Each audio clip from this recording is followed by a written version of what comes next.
All right. So this question is, should I be attending trade shows and industry events as a roofing contractor? Is it worth my Yeah, time? yeah, I think so. I never did until last year. I went to my first one, which my business, the primary roofing business, really for me, we did everything until about 3 years ago. So roofing was fairly new to me. And then last year, I kind of learned about these events and the shows and stuff and went to a couple last year. And yeah, I think they're great. I think the only problem is you got to be careful how many thoughts you get in your head.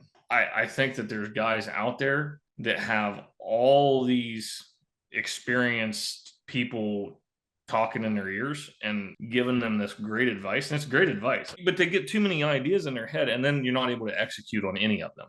So if you've got all these really good ideas and really good opportunities to execute, but you don't have the time. For me, I think luckily I have a significant amount of time. So I can take on a significant amount of ideas, take that time, put them into processes and execute them.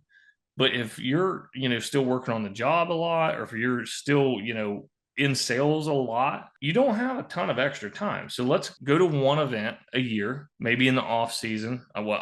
There's a couple in the off season, one down in Orlando. There's going to be one over IRE is going to be in Texas. What's the one in Orlando called? RoofCon. You got a couple, right? There's three or four that I think are valuable, but I'd find one good one and then but maybe buy the more expensive ticket to where you can go sit through some of the keynote speakers and stuff, really get a good value out of the entire experience, and then take that back to your team or take your team with you and then try to execute on one event. There's really not much sense in going to multiple events if you're not executing on the stuff you got from the first one. Yeah. Sometimes less is more. You got to put it into a process or it was a waste of time. And what could Yeah. you have done with that time if you'd have just stayed home? That's just kind of the way I look at it.